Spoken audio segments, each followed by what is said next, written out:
Assalamualaikum warahmatullahi ta'ala wabarakatuh. Alhamdulillahirabbil alamin wassalatu wassalamu ala asyrafil anbiya'i wal mursalin wa ala alihi wa sahbihi ajma'in.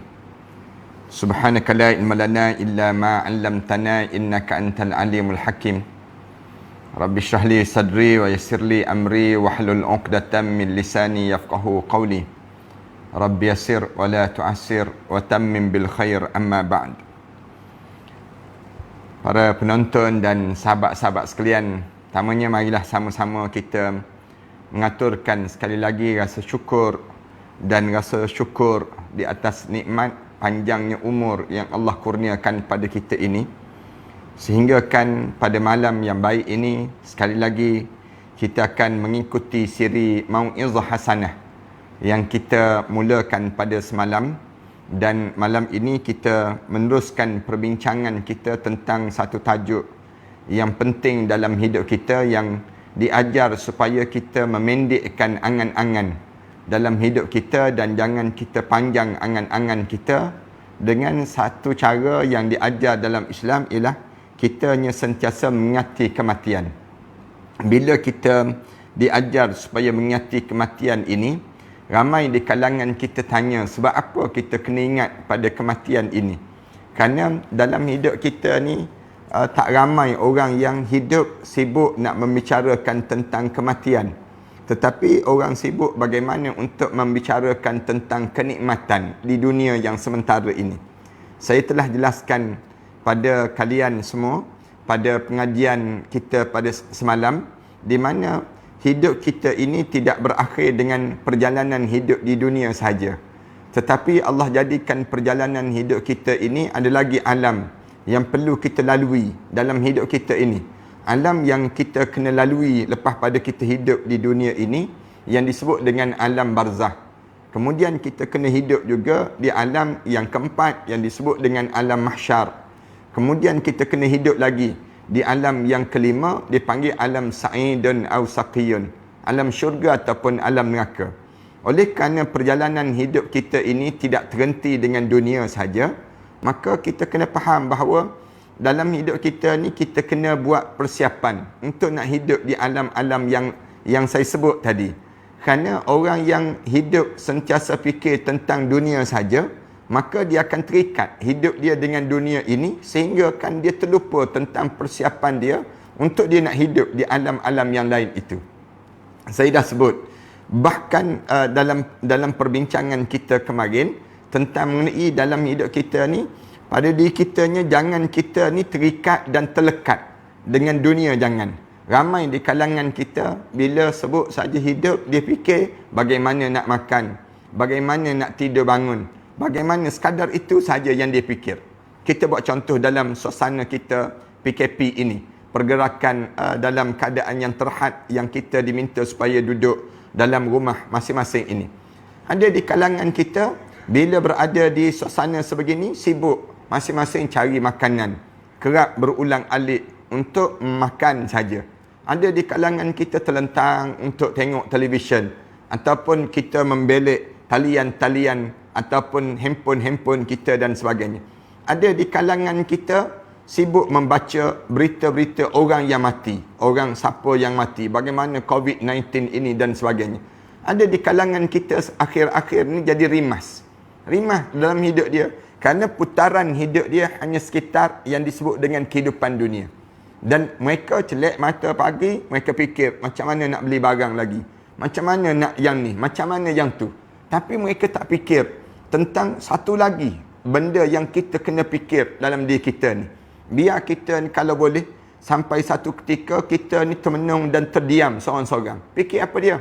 Fikir lepas pada kita menghadap depan Allah, kita nak bawa apa sebenarnya dalam hidup kita ni. Bila kita menghadap depan Allah, cukup ke amalan yang ada pada diri kita ni? Kalau kita rasa cukup pada diri kita, barulah kita boleh rehat, barulah kita boleh tenang. Tapi kalau sekiranya kita ni, amalan kita, saya sendiri tak fikir yang saya ataupun para penonton dan sahabat-sahabat rasa cukup dalam hidup kita ni. Dalam hidup kita ni, masih lagi kita tak cukup nak minta syurga Firdaus Allah. Kita nak pergi pada 3 alam. alam barzakh, kemudian alam mahsyar, kemudian alam yang disebut dengan alam yang namakan dengan alam syurga ataupun neraka. 3 alam di hadapan kita ni memerlukan persiapan yang kuat dalam hidup kita. Lalu amalan kita yang dalam kita buat ini cukup tak cukup? Patutnya dalam musim tempoh PKP ini, di kalangan kita ini, pergerakan terhad yang disusun oleh kerajaan supaya tak berkembang virus ini, kita betulkan baliklah yang disebut dengan amalan-amalan kita. Cuba duduk dengan keluarga kita baca Al-Quran Karim. Cuba kita dengar yang disebut dengan bacaan Al-Quran Karim anak-anak kita. Cuba kita zikir banyak-banyak di kalangan kita. Cuba di kalangan kita ni perhati balik amalan-amalan yang tertinggal dalam hidup kita ni. Banyak dah. Mungkin musim ini merupakan musim yang terbaik untuk kita nak betulkan balik pada diri kita ini. Kenapa kita kena buat macam tu? Kerana kita fikir tentang mati. Lepas pada kita mati ni, benda apa yang terjadi? Satu, Islam datang, Islam susun. Hidup ni Rasulullah sallallahu alaihi wasallam ajar pada kita banyakkan mengingati kematian. Banyakkan mengingati mati. Mati ni kena ingat pada diri kita. Ingat mati ni maksudnya apa dia? Bukan kita nak suruh sebut mati begitu, tidak. Tapi ingat bagaimana saat roh kita nak dicabut daripada jasad kita. Cuba kita bayangkan di saat mana kita ni diusung jenazah kita. Cuba kita bayangkan di saat mana orang bawa jenazah kita sampai ke kuburan, dikebumi jenazah kita. Cuba kita bayangkan suasana yang sebegini. Cuba bayang bila orang letak jenazah kita, orang tutup jalian lahat kita, tinggal begitu saja.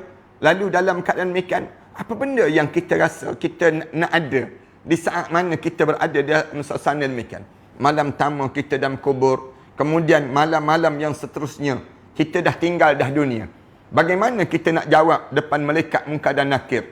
Bila disoal, ma rabbuka, wa ma nabiyuka, wa ma dinuka, wa ma kiblatuka, wa ma ikhwanuka, wa ma. Tanya soalan-soalan sebegini. Agak-agak kita boleh jawab tak? Rasulullah sallallahu alaihi wasallam diajar, kalau kamu ada cara berfikir macam tu, tanda kamu cerdik lah tu. Rasulullah sallallahu alaihi wasallam sebut dari kita. Dan kita sebut. Sebab itulah dalam Islam diajar supaya kita ingat terhadap mati. Ingat terhadap mati ni, yang pertama tanda cerdik. Kita sebut demikian pada diri kita ni. Yang kedua, bila kita ni sentiasa ingat pada mati, itu satu cara untuk kita nak bersihkan dosa kita dan mula kita rasa tidak tamak terhadap dunia. Ini yang kedua. Kita sebut sebab apa? Islam suruh ingat pada mati. Bila kita ingat pada mati, kita cepat nak minta, ya Allah tolong ampun dosa kita dan sebagainya. Yang ketiganya semalam kita sebut saja tentang mati, dia merupakan hiburan bagi orang mukmin. Orang mukmin dia akan rasa terhibur bila sebut saja mati, macam seorang yang berada di perantauan, bila ada peluang untuk balik ke kampung dia rasa macam mana? Demikianlah dengan orang mukmin. Orang mukmin, kampung sebenar kita bukan di dunia, tetapi kampung sebenar kita ialah di akhirat. Akhirat ni kampung sebenar orang mukmin. Dunia ni tempat persinggahan sementara. Orang yang rasa dia balik kampung, tiap kali mana ada je pada diri dia nak peluang balik kampung, dia balik kampung pada diri dia. Kampung tu kampung yang sementara. Kampung yang sebenar orang mukmin kampung mana? Kampung akhirat. Walil akhiratu khairun wa abqa. Akhirat itu merupakan tempat yang khairun wa abqa, yang terbaik dan juga lebih kekal dalam hidup kami. Bila orang mukmin ni cerita tentang mati, ingat tentang mati, lega dalam tu badan. Bila orang buat khianat pada kita macam mana pun, kita rasa lapang tu badan kita. Tak apalah orang khianat di dunia. Bila sampai dalam kubur nanti, Allah akan balas balik pengkhianatan yang dilakukan itu. Dalam hidup kita, kita rasa lapang. Bila orang caci maki pada kita, kita rasa lapang dada kita. Tak apalah, caci maki di dunia apa sangat dibandingkan dengan kita masuk dalam kubur nanti. Segala bebanan kita jadi ringan. InsyaAllah kita akan sebut faktor kenapa Islam suruh ingat pada mati ini sendiri. Hari ini kita sambung lagi. Malam ni saya nak sebut berdasar pada satu peristiwa bila ditanya pada Rasulullah sallallahu alaihi wasallam. Bila ditanya pada Rasulullah, bagaimana seorang itu boleh dihimpun dengan para syuhada? Dikatakan, ya Rasulullah, adakah seorang itu boleh dihimpunkan bersama dengan para syuhada? Ditanya oleh Rasulullah. Lalu Rasulullah jawab, ya. Rasulullah jawab demikian. Iaitu orang yang mengingati mati pada siang dan malam, hari tidak kurang daripada 20 kali. Rasulullah pesan demikian. Siapa yang kelebihan untuk kita ingat pada mati ni, di mana kitanya, yang keempatnya ialah kitanya dapat berkumpul dengan para syuhada. Yang ni yang besar nilai pada diri kita. Syuhada ni maksudnya orang yang mati syahid. Orang yang dipilih oleh Allah untuk menghadap depan Allah dalam keadaan mereka berjuang dengan agama Allah. Kelebihan tu banyak. Kelebihan orang mati syahid. Disebut dalam kitabnya, orang yang mati syahid ni, saat mana dia mati, dia tak ada rasa sakarat. Ini kelebihan orang mati syahid. Kemudian orang mati syahid, dikebumikan jenazah dia dengan pakaian dia, dengan darah-darah dia begitu, tanpa disolatkan dan dimandikan dia. Yang solat dia ni siapa dia? Malaikat-malaikat. Darah dia tu kenapa tak dibersihkan waktu mana dimasuk dalam kubur? Kerana kelebihan pada orang mati syahid ini, Allah jadikan pada orang mati syahid ini, darah-darah dia tu menjadi saksi di hadapan Allah Subhanahu Wa Taala. Lalu kita ni, peluang untuk mati syahid ni, dapat ke tak dapat pada diri kita? Nak dapat demikian. Rasulullah, bila tanya Rasulullah, bagaimana ya Rasulullah, kami nak duduk berkumpul juga dengan orang mati syahid. Kita ni peluang untuk orang yang sebegitu, mungkin kita payah. Lalu Rasulullah kata, peluang kamu bila? Bila kamu banyak mengingati mati pada siang dan juga malam sebanyak 20 kali sehari. 20 kali sehari. Ingat cerita macam kita ni lah. Bila kita duduk dalam majlis sebegini, kita cerita tentang mengenai bagaimana perjalanan hidup kita ni lepas pada kita menghadap depan Allah. Bagaimana keadaan pada diri kita dan sebagainya. Yang ni dipanggil saat mana kitanya diajar supaya kitanya sentiasa pesan pada diri kita. Ingat pada diri kita, macam mana keadaan aku? Bagaimana peluang pada diri aku? Ingat ni sebanyak mana? 20 kali. Rasulullah sallallahu alaihi wasallam sebut tentang firman Allah Taala. Allah Subhanahu wa taala sebut, "Allazi khalaqal mauta wal hayata liyabluwakum ayyukum ahsanu amala." Dan dialah yakni Allah yang menjadikan pada diri kamu dua kejadian. Satu kejadian kematian dan satu lagi kejadian kehidupan. Tujuan apa Allah jadikan mati dan hidup ni? Liyabluwakum. Tujuannya untuk menguji di kalangan kamu. Nak uji je. Sepanjang kita hidup ni, Allah nak jadikan ujian pada diri kita. Ujian apa? Ujian pada diri kita sendiri. Ujian apa? Ujian dalam berkeluarga. Ujian apa? Ujian dalam kita bermasyarakat. Ni ujian-ujian. Dalam hidup kita ni, sampai peringkat kita dimatikan oleh Allah. Dengan ujian-ujian ni, Allah bagi ganjaran-ganjaran. Liyabluwakum ayyukum ahsanu amala. Di kalangan kamu bila diuji ini, siapa yang terbaik amalan-amalannya? Siapa yang terbaik dalam dia menjaga amalan-amalan dia sepanjang hidup di atas dunia ini? Sebab tu saya pesan banyak kali kan, kita ni jangan fokus sangat terhadap harta. Jangan fokus sangat terhadap yang disebut dengan rupa. Jangan fokus sangat terhadap yang namakan dengan tahta. Tetapi hidup ni berfokus kepada syurga. Ini cara dalam hidup kita. Jangan kita sibuk dalam hidup kita, harta banyak mana, kedudukan, semua ni Allah dah susun dah untuk diri kita. Yang Allah nak suruh kita ni bersungguh-sungguh dalam hidup apa dia? Macam mana kita nak dapat masuk dalam syurga Allah? Bila kita mati, masuk saja dalam kubur, kita ni menghadap depan Allah, kita ni nampak nikmat-nikmat syurga Allah SWT. Saya harap semua penonton pada malam ini, sahabat-sahabat yang ada ni di kalangan ahli-ahli syurga Allah SWT. Amin. Mudah-mudahan kita termasuk di kalangan demikian. As-Sa'idi menuturkan bahawa Rasulullah SAW pernah bersabda. Rasulullah sebut, iaitu orang yang paling banyak mengingati kematian di antara kalian, yang paling bersedia untuk menghadapi serta paling takut dan juga sentiasa berwaspada dalam hidup dia. Ini disebutnya, kenapa Allah cerita demikian? Rasulullah kata orang yang paling banyak mengingati kematian. Bila hidup kita ni sentiasa ingat terhadap jumpa dengan mati. Mati ni akan berjumpa. Saya pernah sebut, mati ni macam tembok begitu. Dia tetap begitu. Manakala kita sedang jalan tembok kematian ni, bila sampai masa dia akan tembus juga. Sampai juga pada masa. Cuma Allah tak bagi tahu kat mana, di mana, masa mana tembok kematian ini. Maknanya dalam hidup kita ni, walaupun umur kita 40 tahun, walaupun umur kita 30 tahun, misal contoh. Tapi kita kena ingat, aku ni akan mati. Aku ni, bila aku mati, Allah Subhanahu Wa Taala akan balas setiap amalan-amalan yang aku buat sepanjang aku hidup di atas dunia Allah Subhanahu Wa Taala. Ini digambarkan demikian. Ibnu Sabit meriwayatkan bahawa ada seorang yang berzikir di sisi Rasulullah sallallahu alaihi wasallam. Lantas Rasulullah memuji dia. Duduk sebelah Rasulullah, Rasulullah sebut, alhamdulillah, bagusnya kamu yang kamu ni berzikir. Kemudian Rasulullah bersabda, bagaimana cara dia mengingati kematian? Akan tetapi hal tidak disebut lebih lanjut. Beliau mengatakan tidak lain adalah seperti kalian berzikir. Rasulullah sallallahu alaihi wasallam sebut, bila kalian berzikir, tanda kalian sedang mengingati kematian. Itu cara Rasulullah sallallahu alaihi wasallam ajar. Macam kita ni kan, masyarakat kita ni, saya sebut banyak kali lah. Orang kita ni, dalam suasana kita menghadapi COVID-19 ini, ramai di kalangan kita sibuk nak jaga tangan, nak jaga mulut, nak jaga jangan berjangkit yang disebut dengan yang virus COVID ini sendiri. Itu bagus. Itu bagus. Saya nak sebut. Itu bagus. Tapi jangan kita jaga yang tu je. Tetapi kita kena jaga yang kedua, apa dia? Zikir. Zikir. Turun daripada rumah, baca doa.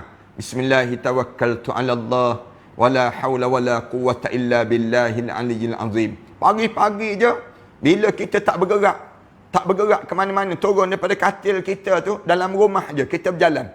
Mulut kita ni sebut Bismillahirrahmanirrahim. 'Ala Allah wala haula wala quwwata illa billah. Baca. Kemudian baca doa. Bismillahilladzi la yadurru ma'asmihi syai'un fil ardi wala fis sama' wa huwas sami'un alim. Kenapa? Kerana bila kalian berzikir, tanda kalian sedang mengingati kematian. Dalam hidup kita ni, lepas pada kita mati nanti, yang boleh menghidupkan kita dalam kubur nanti ialah zikir-zikir kita. Zikir-zikir kita ni yang menghidupkan kita lepas pada kita menghadap depan Allah. Kalau kita tak berzikir di atas dunia ni, waktu mana kita ada peluang untuk berzikir, macam mana kita nak boleh hidup panjang nikmat lepas pada kita mati? Waktu Rasulullah sallallahu alaihi wasallam bila dengar sahabat ni duduk berzikir sebelah Rasulullah sallallahu alaihi wasallam, Rasulullah sallallahu alaihi wasallam puji. Rasulullah sallallahu alaihi wasallam kata, ni tanda orang ni sedang mengingati kematian. Orang yang macam ni bila dia boleh berzikir dalam hidup dia, tanda dia sedang mengingati kematian pada diri dia. 4. Yang kelimanya, kenapa Islam suruh kita diingat pada kematian ini? Kita akan cepat dan segera bertaubat pada diri kita dan menjadikan bila kita bertaubat melegakan perasaan tu badan kita. Ni kelebihan mengingati kematian. Dalam diri kitanya sentiasa kita ni taubat dan taubat pada Allah. Bila kita taubat dalam hidup kita, menyebabkan kita ni rasa lapang dada kita. Kenapa kita taubat? Kerana kita kata, kalau aku ni tak sempat menghadap depan Allah, tiba-tiba tak sempat nak taubat, macam mana? Ini yang menyebabkan diri kita ni jadi kelam kabut. Kita pun sekarang taubat dalam hidup kita. Kita ada peluang kan sekarang. Kita ada dosa. Saya yakin, saya ada dosa, tuan-tuan ada dosa. Rasulullah sebut, kullu bani Adam khata'. Tiap-tiap anak Adam ni ada yang buat salah. Takkan kita tak buat salah dalam hidup kita? Tak mungkin lah. Kecuali dia seorang Nabi dan juga Rasul. Nabi dan juga Rasul tentu dia maksum, terjaga dalam hidup mereka. Tapi manakala kita ni ada yang buat salah, ada yang kita lakukan perkara yang tak betul dalam hidup kita. Bila kita buat salah, macam mana kita nak suruh kita ni boleh bersih daripada dosa-dosa ini? Ingat mati. Bila kita ingat pada kematian, menyebabkan kita pun terangkat tangan kita. Angkat tangan kita, kita pun ingat balik, ya Allah, aku ni pernah dulu makan duit-duit riba, ya Allah. Dulu, ya Allah, aku ni pernah, ya Allah, buat perkara yang dilarang oleh kamu, ya Allah. Aku ni pernah dulu, ya Allah. Kita ni, dalam hidup kita ni, mula pada diri kitanya, kita minta ampun pada Allah. Tuan-tuan, kalau tuan-tuan minta ampun pada Allah, nikmat apa yang tuan-tuan akan dapat? Nikmat ialah kelapangan dada. Lapang dada. Cuba tanya orang yang bertaubat pada Allah. Tanyalah orang-orang yang minta ampun pada Allah. Bila dia minta ampun pada Allah, dia rasa nikmat senikmat-nikmatnya. Tanya orang yang baru masuk Islam. Rasulullah sallallahu alaihi wasallam sebut, orang yang baru masuk Islam ni macam baru dia keluar daripada perut ibu dia. Bersihnya dia. Tanya pada orang baru masuk Islam. Mereka akan kata apa dia? Nikmatnya Allah sajalah yang tahu. Sukanya dalam hidup mereka ni. Lapang dada. Kita ni nak suruh dapat nikmat itu juga macam mana? Taubat pada Allah. Minta ampun pada Allah terhadap dosa-dosa kita ni. Kenapa kita minta ampun pada Allah? Kerana kita ingat, kita ni bakal menjadi jenazah. Jangan kita menghadap depan Allah di saat mana dosa-dosa menimbun di belakang kita. Jangan. Jangan ada seorang pun di kalangan kita ni, bila dipanggil menghadap di hadapan Allah, tiba-tiba dosa-dosa ni penuh. Datuk badan kita. Comot kita dengan kekotoran. Kekotoran apa? Kekotoran dosa. Walaupun kain kapan tu nampak putih, walaupun kapas tu warna putih, tapi kena faham, di sebalik kapas warna putih, kain kapan yang warna putih tersebut, kekotoran yang amat dahsyat yang sedang berlaku pada diri kita bila kita ni ada dosa-dosa. Bagaimana kita nak buang dosa-dosa kita ni? Minta ampun pada Allah. Hadis yang serupa diriwayatkan daripada Anas oleh Ibnu Abi Ad-Dunya dan Al-Bazzar sebagai hadis yang dalam keadaan hadis yang mausul. Demikian juga yang menurut riwayat Tabrani daripada Sahal Ibn Sa'ad dicerita demikian. Nak cerita sebahagian daripada mereka mengatakan di kalangan mereka sebut, barang siapa yang banyak mengingati kematian, siapa-siapa yang hidup dia ingat sepanjang masa terhadap kematian, dia akan dimuliakan dengan tiga hal yang akan berlaku padanya. 3 perkara. Siapa yang ingat pada mati, 3 perkara ni akan berlaku cepat dalam hidup dia. Apa dia? Yang pertama, disegerakan taubatnya. Ini dia akan jadi demikian. Bila kita ni ingat mati, laju je minta ampun, ya Allah. Saya dengar ramai yang telefon pada saya, kadang-kadang pukul 2 pagi telefon. Angkat telefon, kenapa Ustaz? Kenapa ni kita tanya? Kenapa ni pukul 2 pagi telefon pada saya ni? Dia jawab, Ustaz, saya ni buat dosa.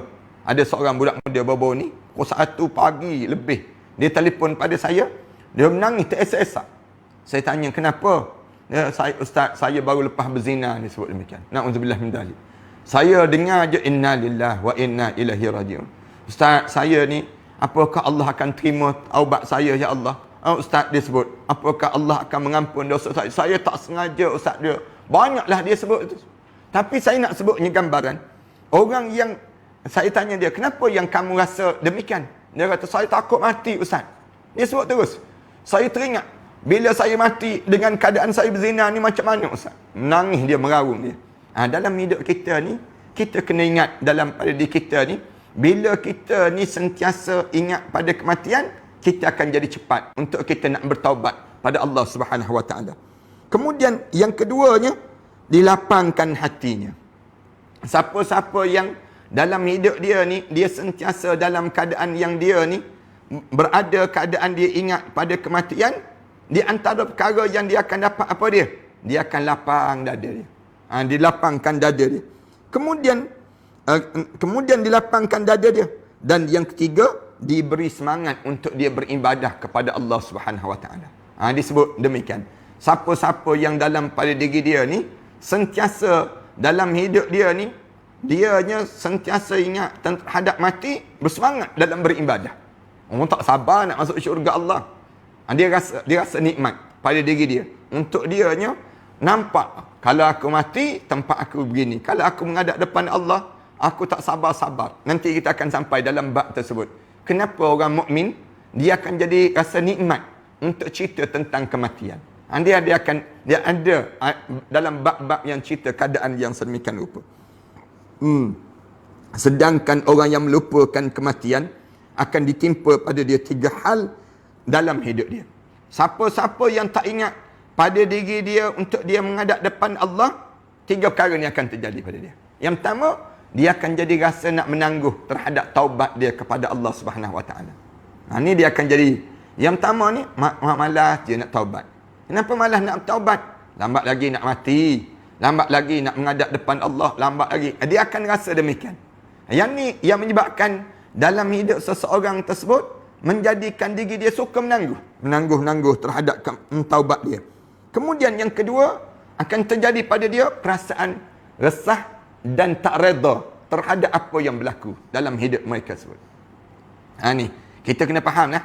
Di kalangan kita kadang-kadang orang kita kan, kita berjumpa dengan orang yang tu tak kena, yang ni tak betul. Segala benda dalam hidup dia, semua tak kena. Orang tu tak betul, orang ni tak betul pada diri dia. Ni ada masalah ni. Orang yang macam ni ada masalah. Masalah apa yang sedang berlaku pada dia? Dia tak ingat terhadap mati. Kalau dia ingat terhadap mati, dia fahamlah bahawa hidup atas dunia ni kita kena lalui segala macam jenis manusia atas dunia ni. Allah jadikan bukan hidup nak menjadi sama semua, tidak. Kita akan jumpa dengan orang yang berperangai macam ni, orang yang berperangai macam ni dalam hidup. Bila kita berjumpa dengan orang-orang macam ni, belajarlah untuk jadi redha dalam hidup kita. Kadang-kadang ada orang, kenapa saya? Kenapa begitu? Kenapa begini? Tak puas hati memanjang. Punca apa dia? Ni penyakit tak ingat mati ni. Kalau dia ingat pada mati, mana mungkin dia akan jadi demikian dalam hidup dia. Dua, yang ketiga, dia akan jadi malas dalam beribadah kepada Allah Subhanahu Wa Taala. Ini kesan daripada bila kita hidup dalam keadaan yang kita ni tak rasa nak ingat pada terhadap kematian. Lalu Islam diajar ingat pada mati ni sepanjang masa pada diri kitanya, untuk menjadikan diri kita ni cepat bertaubat dan melapangkan dalam hati kita mengingati Allah Subhanahu Wa Taala tersebut. At-Tirmizi mengatakan ada dua hal yang memutuskan aku daripada kenikmatan dunia, iaitu mengingatkan kematian dan mengingatkan keadaan ketika mana berdiri di hadapan Allah Subhanahu Wa Taala. Imam Tirmizi At-Taimi mengatakan, dia kata ada dua perkara yang menyebabkan aku rasa hilang nikmat dunia. Bila? Yang pertama, bila ingat mati, aku hilang nikmat dunia. Yang kedua, bila aku mengingatkan bagaimana aku berdiri di hadapan Allah Subhanahu Wa Taala nanti. Ini digambarkan demikian. Kemudian ada Abu Hurairah mengatakan bahawa ada seorang yang pernah datang pada Nabi sallallahu alaihi wasallam. Orang tu datang berjumpa dengan Rasulullah, lalu dia sebut, apa yang menyebabkan aku membenci kematian ya Rasulullah? Lalu Rasulullah tanya balik, apakah kamu mempunyai harta? Rasulullah sallallahu alaihi wasallam tanya. Bila dia sebut ada Rasulullah, kalau kita ni ada Rasulullah lah di sekitar kita ni kan, di sebelah kita ni, mesti kita akan tanya demikian, ya Rasulullah, kenapa saya tak sama dengan sahabat-sahabat yang lain ya Rasulullah? Sahabat-sahabat yang lain tu semua rasa macam nikmat, macam indah je dalam hidup mereka untuk mendapatkan yang namakan dengan ganjaran-ganjaran. Mereka ni macam bersungguh-sungguh je untuk mati. Kenapa ya Rasulullah? Saya tak rasa macam mereka rasa ya Rasulullah. Rasulullah sallallahu alaihi wasallam tanya balik, kamu ada harta ke? Rasulullah tanya, kamu ada harta ke? Lalu orang itu menjawab, ya Rasulullah. Lalu Rasulullah sallallahu alaihi wasallam sebut, nafkahkanlah harta kamu itu. Rasulullah sebut, belanja harta. Jangan simpan harta. Harta ni, jangan kita ni nak simpan untuk kita ni atas dunia ni, simpan. Ni penyakit yang tak betul dalam hidup seorang. Dalam hidup kita ni, bila kita ada, kita belanjalah harta benda kita. Sebab tu saya di antara bila pihak kerajaan umum untuk membuka akaun KWSP yang kedua tu, untuk dibenarkan siapa yang tak ada keuangan dan sebagainya, boleh ambil balik harta benda tersebut. Saya ucap tahniah. Saya nak sebut, kita kena ucap tahniah. Ni tindakan yang betul dalam suasana sebegini. Ada pun mulut-mulut orang yang kata, patutnya kerajaan lah yang bagi. Dan yang ni kena simpan untuk hari tua. Siapa yang kata dia boleh sampai sempat tua? Patutnya simpanan untuk siapa? Simpanan untuk kita lah. Masa ni lah kita keluar. Kita keluarkan harta benda kita, guna balik untuk diri kita. Ni ada di kalangan konon-kononnya pakar ekonomi dan sebagainya.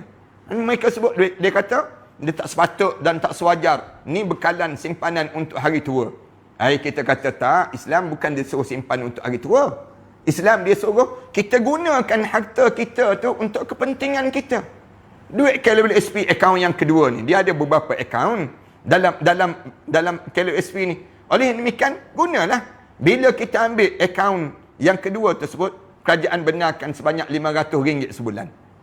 Maka kita gunalah duit kita tersebut. Ramai mana orang yang simpan. Dia menghadap depan, tiba-tiba dia mati. Menghadap depan Allah Subhanahu Wa Taala. Tak sempat nak guna harta benda dia. Dapat pada siapa? Penama dalam KWSP tersebut. Saya pernah pergi ambil duit orang yang pernah diberi, yang dia wakafkan dan dia niat. Yang ni yang sempat dia tulis nama. Dia tulis nama, penama Ustaz Ahmad Dasuki. Dia tulis nama tersebut. Nama saya, alhamdulillah, yang sempat. Lalu diberi nama tersebut, saya gunakan untuk pembinaan masjid di Pulau Langkawi. Alhamdulillah ada lebih kurang 40,000 ke 50,000 duit yang dia bagi tersebut, yang dia niatkan untuk wakafkan sebelum daripada menghadap depan Allah. Tu yang sempat. Mana orang kita ni, bila dia menghadap depan Allah, dia tak sempat nak guna harta benda dia. Rasulullah kata, nafkahkan harta benda kamu. Rasulullah sebut demikian. Kerana hati seorang mukmin itu selalu terikat oleh hartanya. Rasulullah pesan demikian. Kamu belanja harta benda kamu. Jangan kamu simpan harta benda kamu. Belanja. Belanja untuk siapa? Belanja untuk diri kamu. Belanja untuk keluarga kamu. Belanja untuk anak-anak kamu. Belanja untuk jiran tetangga kamu, keluarga kamu. Yas'alukan nas. Mereka bertanya pada kamu. Dalam Al-Quran Karim Allah Subhanahu Wa Taala sebut, mereka bertanya tentang sedekah. Qul ma anfaqtum min khairin falil walidain wal aqrabin wal yatama wal masakin. Mereka bertanya pada kamu, nak sedekah pada siapa? Sebut. Falil walidain. Belanja untuk kedua ibu bapa kamu. Kemudian wal aqrabin, adik-beradik kamu. Wal yatama, pada anak-anak yatim. Wal masakin, pada orang miskin. Wabnis sabil, dan juga anak-anak yang terlibat dalam perjalanan ataupun permusafiran mereka yang belajar tersebut. Kerana hati orang mukmin ni selalu terikat dengan harta dia. Jika harta itu diinfak, bererti dia lebih suka mendapatkan kematian. Ini cara Rasulullah sebut. Bila harta dia dah mula dia infak dalam hidup dia, itu berarti dia sedang untuk mendapatkan kematian pada dia. Bila dia hidup kita ni, kita sedekah. Lalu kita tanya, kenapa sedekah? Kita guna untuk jalan Allah. Dalam harta benda kita ni. Yang orang kita ni, dia simpan harta benda ni. Yang tahu-tahu dia menghadap depan Allah. Orang yang hidup dia bersedekah ni. Bila kita tanya dia, kenapa kamu sedekah? Kerana saya nak hidup balik dalam kubur. Jumpa balik dalam kubur. Bila kita masuk dalam kubur, kita jumpa balik harta benda yang kita infakkan. Tuan-tuan tengok akan ada depan tu, di bawah tu ada nombor akaun sekolah saya. Sekolah saya sedang bangunkan Ma'had Tahfiz. Tuan-tuan bolehlah masukkan dalam di nombor akaun tersebut. Infak yang ditulis itu nombor akaun Matan Center ataupun ada infak operasi tersebut, termasuklah dia panggil demikian. Dan demikian juga dalam akaun Matan Center. Tuan-tuan masukkan. Mudah-mudahan saya sedang bangunkan masjid di Pulau Langkawi dan saya nak bangunkan masjid di Kuala Terengganu. Ni di antara cara pada diri kita. Sambil-sambil kita dengar ni, tuan-tuan boleh online kan saja ataupun lepas pada ni. Tuan-tuan boleh online, tuan-tuan boleh Maybank to you ataupun kita boleh buat macam-macam cara kita boleh lakukan dalam suasana kita sekarang. Kita infak, jika harta itu diinfak, bererti dia lebih suka untuk mendapatkan kematian. Rasulullah kata, bila kamu banyak berinfak, kamu nak pada kematian. Jika harta itu ditangguh infaknya, bererti dia lebih suka untuk menangguhkan kematian itu. Siapa-siapa yang banyak menyimpan, di antara tanda hati dia sedang tak nak mati. Tak nak mati. Bila kita ni banyak kita bagi, kita infak, maknanya apa dia? Aku ni bersedia dah nak menghadap depan Allah. Bersedia dah pada diri kita ni. Tu cara demikian. Sebelum kita infak tu, kalau ada orang kita dia tanya, Ustaz, di antara infak dan bayar hutang, mana yang perlu? Saya kata bayar hutang yang lebih utama. Bayar hutang. Infak kemudian. Dia kata, kalau begitu Ustaz, kalau saya ada dua peluang. Satu infak, satu lagi bayar hutang. Mana saya kena buat? Buat dua-dua. Senang kita. Buat dua-dua. Di kalangan kita. Infak pun infak, bayar hutang pun bayar hutang. Jangan kita ni orang kita berhutang pandai. Kita berhutang pandai. Nak bayar payah di kalangan orang kita. Bila mati, harta benda ada, tak terbayar hutang dia. Rugi dalam hidup dia ni. Sa'id Ibn Mansur menuturkan bahawa Abu Darda berkata, nasihat yang baik, nasihat kematian ini nasihat yang baik. Kelengahan yang cepat, cukuplah kematian itu sebagai penasihat dan cukuplah masa itu sebagai pemisah. Hari ini berada dalam rumah dan esok sudah berada dalam kubur. Ni ingat betul-betul. Orang yang duduk dalam rumah ni, jangan ingat dalam rumah ni selama-lamanya dalam rumah. Mungkin besok kita dah berada dalam kubur dah. Kita tak tahu. Ramai mana di kalangan kita kata, oh seronoklah sekarang duduk dalam rumah. Seronok. Tapi kita kena ingat, dalam masa yang sama juga, mungkin besok kita bukan dalam rumah dah, dalam kubur dah pada diri kita ni. Yang sebut puas, bosan, banyak masalah dan sebagainya, saya cadangkan pergi ke kubur lah, lebih baik. Pergi ziarah kubur. Pergi duduk seorang-seorang atas kubur. Rasanya polis tak melarang kalau kita seorang-seorang duduk atas kubur, tengok suasana dalam kubur macam mana. Tengok suasana di atas kubur tersebut untuk nak mengingatkan diri kita ni bagaimana keadaan pada diri kita bila kita menghadap di hadapan Allah Subhanahu Wa Taala nanti. Kemudian yang seterusnya, bila kita ingat pada kematian ini, kita mula meninggalkan kesenangan dan juga perasaan kedengkian dalam kehidupan kita. Ini yang keenam. Yang keenam, bila kita ingat mati, kita tak rasa nak lagi kesenangan atas dunia.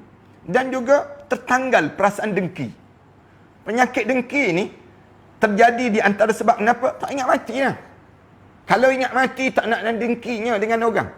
Yang kita jadi dengki, tengok orang tu lawa sikit rasa dengki dah. Tengok rumah orang besar sikit, dengki dah. Dalam hidup kita tengok kenderaan orang mewah, kita rasa dengki dah. Dalam hidup kita ni, nak suruh tanggal kedengkian. Nak suruh kita ni, nak suruh comfort zone sepanjang masa. Hidup kita ni kan ramai mana orang yang dalam hidup dia nak biar dia ni selesa je sepanjang masa. Dia nak rasa tenang je pada diri dia. Demikian. Tiba-tiba dalam hidup dianya satu hari dia akan menghadap depan Allah. Pada diri dia. Bila dia menghadap depan Allah, dia ingat, aku ni akan menghadap depan Allah. Dalam kubur tu selesa ke? Dalam kubur tu. Dalam kubur ni ada aircon ke? Dalam kubur ni ada bantal peluk ke? Dalam kubur ni kita ni ada ke benda demikian? Ada kalau sekiranya kita jadi orang mukmin. Tapi kalau kita tak jadi mukmin, kubur tu di antara kawah kepada kawah-kawah neraka. Ingat terhadap mati. Bila kita ingat pada mati, menyebabkan kita ni mula meninggalkan rasa kesenangan ini, tak nak sangat. Sebab tu orang-orang yang alim, orang yang warak-warak, kadang-kadang kita dengar cerita mereka tidur atas buah kelapa. Kadang-kadang kan, tidur atas buah kelapa. Malam-malam bila mereka terjaga je, mereka bangun terus. Mereka bangun tu, solat terus. Orang tanya kenapa? Kalau mati, disebut demikian. Kalau mati, ni cara orang-orang alim. Dia ajar demikian. Kemudian orang alim, dia tengok orang-orang saleh, dia tengok orang-orang lain dapat nikmat, dia akan sebut, itu nikmat dia bukan nikmat saya. Tak, orang tanya dia, tak dengki ke? Tak ada dengki-dengki, tak ada. Semua ni nikmat ni Allah dah susun dah. Allah dah bagi dah dalam hidup setiap di kalangan kita. Orang ni Allah bagi banyak ni, orang ni banyak ni. Nikmat-nikmat yang Allah bagi pada dia.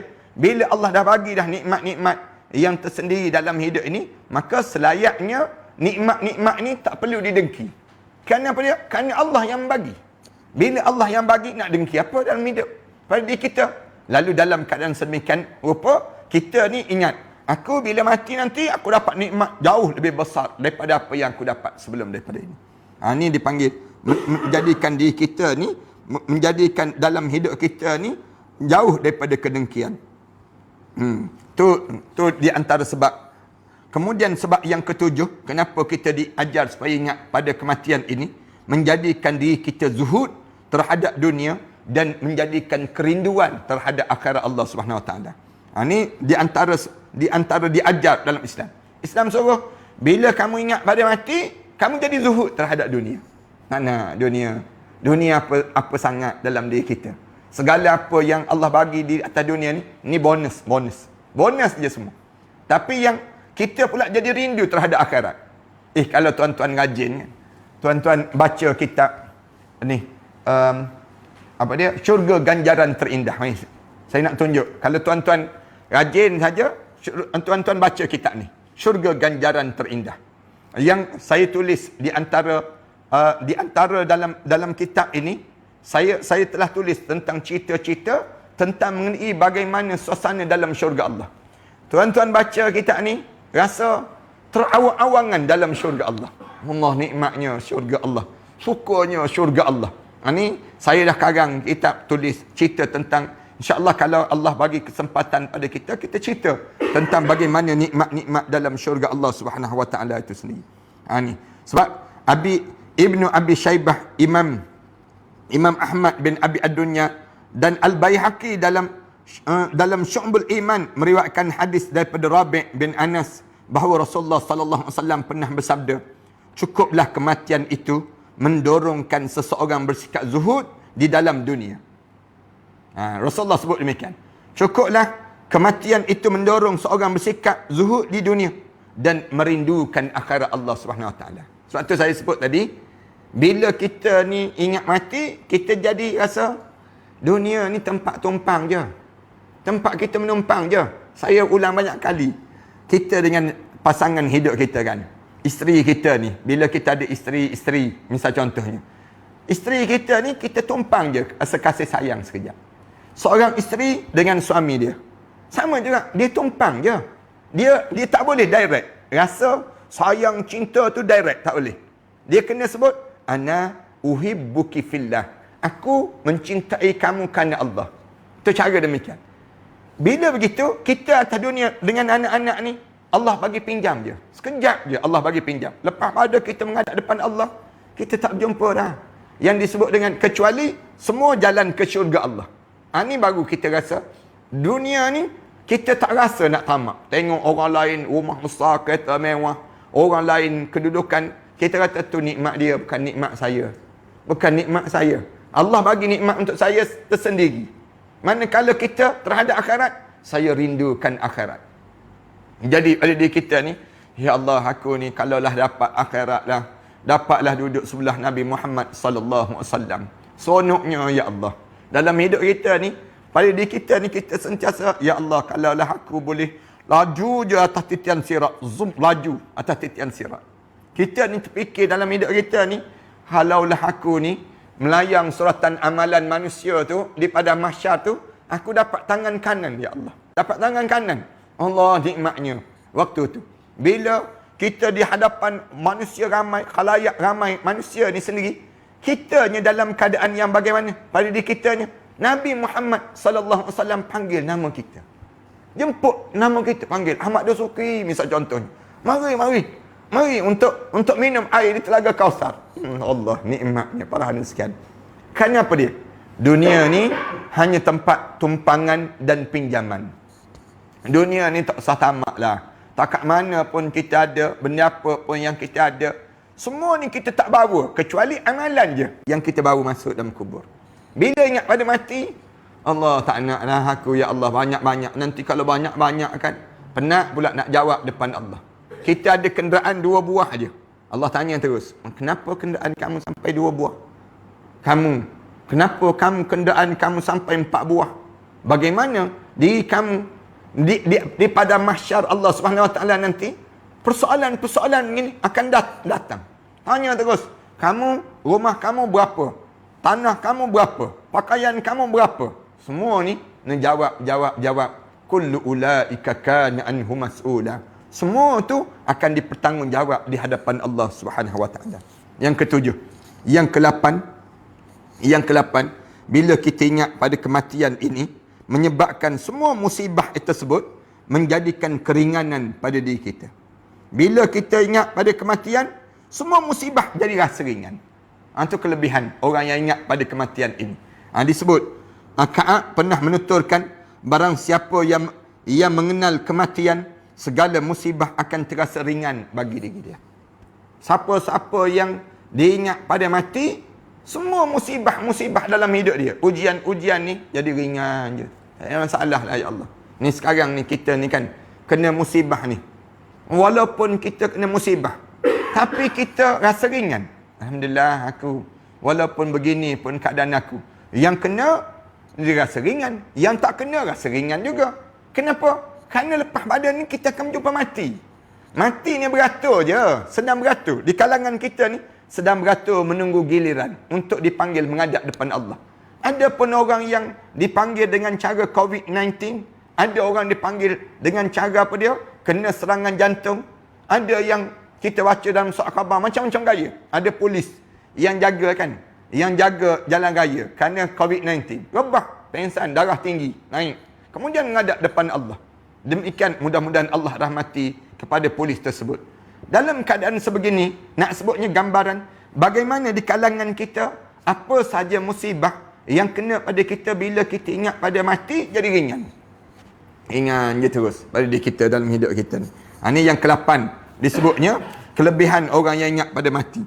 Kemudian yang ke-9, bila kita ingat pada kematian ini, menjadikan dunia ini semakin mengecil dibandingkan dengan akhirat Allah Subhanahu Wa Taala, semakin membesar. Ibnu Abi Ad-Dunya mengisahkan bahawa Al-Hasan pernah berkata, tidaklah seorang hamba memfokuskan hatinya untuk mengingati kematian, melainkan akan dijadikan dunia ini kecil baginya. Siapa-siapa yang dia fokus terhadap cerita tentang mengenai mati, diri dia ke, keluarga dia ke, dan siapa ke, yang dia fokuskan demikian, dia akan jadikan dunia ni jadi nampak kecil je dalam hidup dia. Tak rasa besar pun pada diri dia. Dan dijadikan mudah baginya semua yang dialami di dalam hidup di dunia ini sendiri. Ini kelebihan. Siapa yang ingat pada mati, dunia ni jadi kecil. Yang besar apa dia? Akhirat. Aku tak kira dunia ni. Orang pangkat besar macam mana pun, tak adalah pada diri kita. Orang berbintang-bintang di dada dia, tak ada apa pun pada diri kita. Yang besar ialah akhirat Allah. Macam mana di akhirat Allah Subhanahu Wa Taala? Yang ni yang menyebabkan dunia ni jadi kecil. Tak rasa besar dunia ni, tak rasa luas. Yang luas ialah akhirat. Manakala dunia jadi kecil dan sempit pada diri seorang tersebut. Kemudian yang akhir sekali, siapa yang mengingati kematian, dia akan menjadikan kelembutan kepada hatinya. Hati kita ni akan jadi lembut. Ingat terhadap mati, di antara nikmat yang besar yang Allah bagi pada kita ialah melembutkan hati di kalangan kita. Sebagaimana Sofiyah mengatakan bahawa ada seorang wanita yang mengeluh tentang kekerasan hatinya kepada Sayyidatina Aisyah radhiyallahu anha. Ada seorang perempuan, dia mengeluh terhadap bagaimana keadaan kerasnya hati dia kepada Sayyidatina Aisyah radhiyallahu anha. Aisyah lantas mengatakan, Sayyidatina Aisyah mengatakan bahawa perbanyakkanlah mengingati kematian, nescaya ia akan dapat melunakkan hati kalian. Disebut demikian. Banyakkan ingat pada mati. Bila kamu banyak ingat pada mati, bila sebut demikian, dia akan melembutkan hati di kalangan kita. Hati kita ni kan, nak tahu keras tak keras, tengok kita baca Quran macam mana. Tuan-tuan baca Quran, saya baca Quran, boleh mengalir tak air mata? Ada orang kita dengar Quran, dengar orang baca Quran pun tak mengalir mata. Dia sendiri baca Quran pun tak mengalir mata. Dengar lagu Hindustan, mengalir tu air mata. Tu ada di kalangan kita demikian. Dengar je lagu-lagu Hollywood dan sebagainya, mengalir mata. Padahal lagu-lagu tersebut mereka tak faham pun. Kalau mereka buat alasan, Quran tak faham, Ustaz, yang menyebabkan saya ni jadi macam ni, kita jawab balik. Habis tu lagu-lagu macam tu, kamu faham ke? Kenapa yang kita tak boleh mengalir mata? Bila kita baca ayat Quranul Karim, tanda kerasnya hati. Mengapa kita payah bangun tahajud malam? Kerana kerasnya hati. Kenapa kita jadi kedekut dalam hidup kita? Kerana kerasnya hati. Nak suruh lembut hati kita ni apa dia? Pergi, jangan sekali pergi ke kubur. Diri di atas kubur tu, tengok suasana kubur. Bagaimana keadaan menyebabkan meremang bulu roma kita ni. Bagaimana keadaan mereka-mereka yang dihadapkan di hadapan Allah, dalam keadaan mereka membawa amalan-amalan mereka, di saat mana sebelum daripada ni mereka orang yang berkuasa. Di saat sebelum daripada ni mereka kedudukan mereka tinggi dan mereka mempunyai tahta. Di saat sebelum daripada ni mereka mempunyai suara di kalangan mereka. Tapi bila mereka masuk dalam kubur, senyap-sunyi je kubur mereka. Di saat mana mereka membawa amalan-amalan untuk menghadap depan Allah. Lembutlah hati kita. Dulu kan orang dalam kubur ni kan, dulu kita kata dia ni kan dulu prima donna di kalangan kita. Di kalangan kita ada yang sebut dia ni dulu seorang jutawan. Dia ni dulu seorang yang rupawan di kalangan keluarga bangsawan. Tapi sekarang bila masuk dalam kubur, hati kita ni pun pandang pada diri kita. Ya Allah, jadikanlah aku, kubur aku nanti ya Allah, di antara taman, pada taman-taman syurga ya Allah. Jangan kamu jadikan kubur aku di antara kawah pada kawah-kawah neraka ya Allah. Para penonton yang dihormati sekalian, ini di antara tajuk yang kita bicarakan pada malam ini, dan insya-Allah kita akan meneruskan dalam perbincangan kita ini dalam siri Mau'izah Hasanah. Malam besok kita akan cerita tajuk yang lain pula, tajuk-tajuk yang besar pula untuk kita nak sampai pada bagaimana melalui sakaratul maut dan apa yang bersama dalam di seketika di antara maghrib dan isyak. InsyaAllah saya akan berterusan dalam suasana ini insyaAllah, dan kita akan belajar dan belajar untuk perjalanan untuk menghadapi saat kita menghadap di hadapan Allah Subhanahu Wa Taala. Saya nak jawab sikit pertanyaan. Ustaz, saya mula merasai rasa cinta dan rindu pada Rasulullah sallallahu alaihi wasallam setelah mana mendengar ceramah-ceramah ustaz.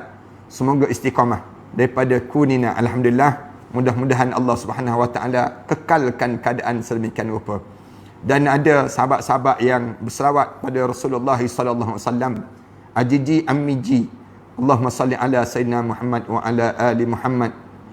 Demikian juga dalam YouTube. Saya baca dalam YouTube ni, saya dapati sahabat-sahabat yang bagi salam, Assalamualaikum semua. Kita jawab Waalaikumsalam. Fauzi Ji. Demikian juga sahabat-sahabat yang bersyukur pada Allah di atas nikmat-nikmat. Muhammad Saiful Nizam Idris, Alhamdulillah, yang ditulis dalam tulisan-tulisannya. Demikian juga sahabat daripada Qalbun Syakirun, terima kasih di atas ilmu ustaz, halalkan ilmu yang diberi. Saya sebut ni bukan ilmu saya yang Allah anugerahkan pada melalui saya saja. Ilmu tuan-tuan dapatkan manfaat yang baik ini sendiri. Masuk dalam Instagram, ustaz, sejak arwah ayah saya pergi, kenapa saya selalu dapat bayangan rumah runtuh dan jalan yang ganap daripada babyku ini sendiri. Bayangan tu gangguan kalau bayangan, tapi kalau mimpi, kalau kerap sangat mimpi, itu tanda-tanda yang kalau kita harap supaya kita banyakkan lagi berbuat kebaikan kepada mereka yang telah meninggal dunia ni dengan cara macam mana, bersedekah di jalan Allah dan sebagainya. Ini dalam hidup kita ni. Amirul Razi disebut, terima kasih ustaz atas perkongsian, moga bermanfaat untuk kita semua. Tu dalam Instagram tulis demikian. Demikian juga dengan sahabat-sahabat yang tulis banyak, yang tulis tersebut, terima kasih di atas berkongsi. Dan Alhamdulillah, sahabat-sahabat daripada negara mana ni sebut kalimah-kalimah yang baik tersebut. Mudah-mudahan Allah bagi kebaikan pada kita. Ni rahmah tulis Alhamdulillah, dan mudah-mudahan Allah bagi kebaikan berterusan pada kita. Daripada A10 Samsung, Assalamualaikum Ustaz, Kak suka dengar Ustaz beri syamah. Alhamdulillah, mudah-mudahan Allah bagi kebaikan berterusan pada diri kita. Ustaz doakan saya berjaya dunia dan akhirat. Kita sama-sama berdoa. Muhammad Izwan, Muhammad Sufi, doakan saya juga. Mudah-mudahan semua di kalangan kita ni diberi peluang oleh Allah untuk dimasukkan di kalangan hamba Allah yang saleh. Daripada Bulia Enterprise disebut di Pulau Langkawi sekarang hujan. Alhamdulillah, rahmat Allah yang mencurah-curah yang sedang turun di Pulau Langkawi. Saya dipahamkan di Pulau Langkawi lama dah tak hujan, kering kontang dah. Saya datang baru-baru ni, saya dapati bahawa di Pulau Langkawi dalam keadaan kering, tanah-tanah lama tak hujan. Alhamdulillah lah kalau malam ini hujan lebat. Moga Allah rahmati keadaan perjalanan ini sendiri. Kemudian demikian juga sahabat-sahabat yang lain sebut amin ya rabbal alamin. Daripada Az-Zahra sebut demikian. Kemudian Alhamdulillah Pulau Langkawi clear, Hafizah. Alhamdulillah, mudah-mudahan Allah jadikan kebaikan untuk saya. Sentiasa bercita-cita sebenarnya Pulau Langkawi itu, agar sebelum daripada ni orang nampak pulau tersebut pulau pelancongan di Pulau Langkawi, kerana dia ada 99 pulau yang cantik di Pulau Langkawi. 99 pulau ni kalau kita letak satu nama Allah, 99 nama Allah. Dan saya harap di Pulau Langkawi ni satu hari nanti anak-anak yang soleh yang lahir dengan hafalan Al-Quran, kami bangunkan Ma'had Tahfiz di Pulau Langkawi. Kami bangunkan di antara Gunung Mak Cincang dengan Gunung Raya tu. Saya bangunkan di tepi jalan nak masuk ke Datai di Pulau Langkawi tu, dan kami bangunkan sekolah Ma'had Tahfiz. Saya cita-cita saya agar penduduk-penduduk di Pulau Langkawi ini hantar anak masing-masing menghafal Quran. Hantar. Dan sekarang masih lagi saya sedang bina prasarana di sana. Saya harap supaya penduduk Pulau Langkawi jangan segan silu untuk nak hantar anak kalian. Ada yang sebut, dia kata mahal yuran dan sebagainya. Tak, sebenarnya bukan isu yuran. Datang dahulu hantar anak-anak kalian. Kalian yang nak anak-anak kalian menghafal Quran, kita susun dengan cara yang baik. Kemudian lepas pada tersebut, anak-anak ni kita harap supaya mereka menjadi anak-anak yang soleh, anak-anak yang terbaik. Saya datang ke Pulau Langkawi, saya bangunkan bangunan dan juga kita beli tanah dan kita wakafkan balik. Dan ada seorang ibu yang mewakafkan tanah tersebut.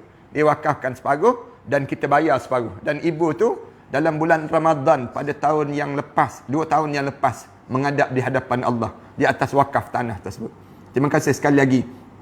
Kemudian Muhammad Azwan Hashim. Assalamualaikum Ustaz. Kalau hati takut mati sebab fikirkan banyak hutang, belum mampu dilunaskan, takut bermasalah di akhirat nanti, macam mana nak buat Ustaz? Ni masalah hutang dipanggil. Dia takut mati itu kerana hutang yang ada. Doa pada Allah. Baca tiap-tiap pagi. Rasulullah sallallahu alaihi wasallam ajar supaya kita baca satu doa. Allahumma inni a'udzubika minal hammi wal a'udzubika minal ajzi wal kasal wa a'udzubika minal jubni wal bukhl wa a'udzubika min ghalabatid daini wa qahrir rijal. Ni doa ni Rasulullah sebut 4. Rasulullah sebut Allahumma inni na'udzubika minal hammi wal hazan wa na'udzubika minal ajzi wal kasal wa na'udzubika minal jubni wal bukhl wa na'udzubika min ghalabatid daini wa qahrir rijal. Hari-hari itu baca doa-doa macam ni.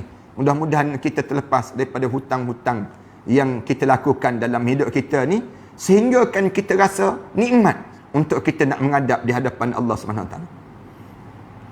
Ada sahabat tanya, kenapa tabligh berkemungkinan Allah ingin mengingatkan kita umat Islam khasnya di Malaysia yang tidak menghormati, menghina umat Islam khasnya di Malaysia. Hentikan merendah-rendahkan umat bukan Islam. Kerana kita umat Islam disuruh untuk menyampai ataupun bertabligh. Ya. Kita sebut, kita tak perlu nak menghina di antara satu sama lain. Cuma kita nak minta supaya di kalangan kita dalam keadaan sebegini, boleh jadi Allah nak tunjuk orang-orang yang soleh. Yang sebenarnya Allah nak tunjuk ni lah orang-orang yang baik-baik, yang sentiasa berzikir pada Allah Subhanahu Wa Taala. Dan Allah matikan orang-orang ni ada sebab. Kadang-kadang kalau Allah matikan orang soleh ni, kenapa? Dalam hadis Rasulullah sallallahu alaihi wasallam sebut, di antara tanda-tanda bagaimana dunia ini semakin berakhir, Allah matikan orang soleh. Innallaha la yaqbidu ilman intiza'an walakin biqabdil ulama. Disebut dalam hadis Rasulullah, Allah tak cabut ilmu ni daripada dada kita mengejut gitu, tidak. Tapi Allah matikan alim ulama. Boleh jadi di kalangan orang-orang tabligh ni ada hikmah kenapa Allah tunjukkan mereka ni. Kalau kita baca dalam tulisan-tulisan di kalangan nurse dan sebagainya, dia kata, kami ni rasa macam tak sampai hati tengok orang-orang yang berjubah putih, solat dan sujud pada Allah. Disebut demikian. Orang yang baik-baik, cakap elok-elok, lemah lembut dan sebagainya. Ini cara dakwah. Allah nak dakwahkan pada satu kaum, kadang-kadang Allah matikan orang-orang yang tertentu. Kadang-kadang Allah jadikan ujian dalam keadaan sebegini. Mudah-mudahan Allah jadikan kebaikanlah untuk kita semua. Terima kasih. Ramlah Al-Iyas minta supaya kita doakan Mak Mardiah binti Awang, ayah Ilyas binti Muhammad Hashim, supaya sembuh daripada penyakit yang diderita itu dan istiqamah dengan Islam. Samalah kita pakat-pakat doa, termasuk dengan doa-doa yang baik di kalangan kita ni, doa-doa orang yang saleh. Mari mudah-mudahan Allah jadikan kebaikan pada kita bersama dalam kita melalui suasana yang sebegini. Terima kasih sekali lagi para hadirin sekalian. Sekali lagi saya nak sebut sebelum kita baca doa ni, kami masih lagi membuka ruang untuk sahabat-sahabat yang ingin menginfak nasi bungkus. Dan hari ni saya post dalam fanpage saya tadi, ialah kita nak buat kit makanan, bantuan makanan. Nasi bungkus ni kita tetap jalankan. Hari ni sebanyak 500 bungkusan nasi telah kita agihkan kepada mereka-mereka yang memerlukan, yang tak ada makanan, yang tak masak dan sebagainya. Termasuk kita bagi pada pihak pasukan keselamatan, nurse dan sebagainya di hospital-hospital dan sebagainya. Alhamdulillah, saya dapati jemaah-jemaah yang memberi ini, jemaah yang memberi ini kita sampaikan dengan cara yang baik sampai pada mereka ini sendiri. Dan besok, mulai daripada besok, kita nak bagi dalam bentuk RM50 satu bekas. RM50 satu bekas untuk kita nak bagi beras, lauk-lauk dan juga tepung gandum dan minyak dan sebagainya. Kita nak bagi pada orang-orang yang mereka boleh masak kat rumah mereka. Kita hantar sumbangan-sumbangan demikian. Sama juga, tuan-tuan bank-inkan ke Matan Center.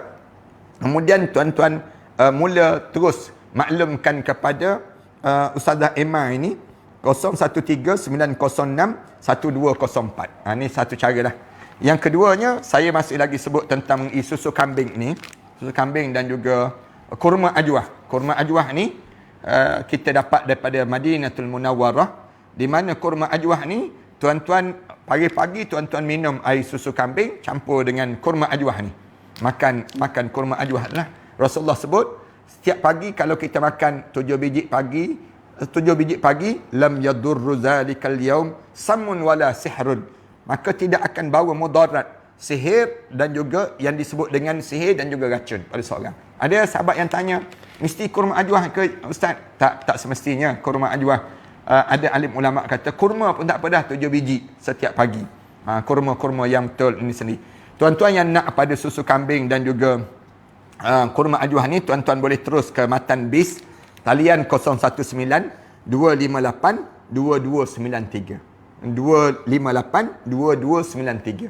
Tuan-tuan boleh terus pada keadaan demikian. InsyaAllah mari kita sama-sama baca doa. Mudah-mudahan Allah rahmati kita semua. A'udzubillahi minasyaitanirrajim. Bismillahirrahmanirrahim. Alhamdulillahirabbil alamin. Wassalatu wassalamu ala asyrafil anbiya'i wal mursalin wa ala alihi wa sahbihi ajma'in. Allahumma ighfir dhunubana wa liwalidina warhamhuma kama rabbayna shaghira wal jami'il muslimina wal muslimat wal mu'minina wal mu'minat al ahya'i minhum wal amwat. Allahumma shfi mardana wa mardal muslimin warham mautana wa mautal muslimin. Allahumma kshfi anna al bala wal waba khususan COVID-19. Allahumma kshfi anna al bala wal waba. Allahumma kshfi anna al bala wal waba. Allahumma yassir lana umurana. Allahumma inna nas'aluka lisanan ratban bi dhikrik wa qalban maf'uman bi syukrik wa badanan hayyinan layyinan bi ta'atik. Allahumma barik lana bi syahri Sya'ban wa ballighna bi syahri Ramadan. Rabbana 'alaika tawakkalna wa ilaika anabna wa ilaikal masir. Rabbana ij'alna muqimas salah wa min dhurriyyatina rabbana wa taqabbal du'a. Rabbana hab lana min azwajina wa dhurriyyatina qurrata a'yun waj'alna lil muttaqina imama. Rabbana atina fid dunya hasanah wa fil akhirati hasanah wa qina adzaban nar. Sallallahu ala Muhammad wa ala alihi wa sahbihi wasallam. Alhamdulillahirabbil alamin.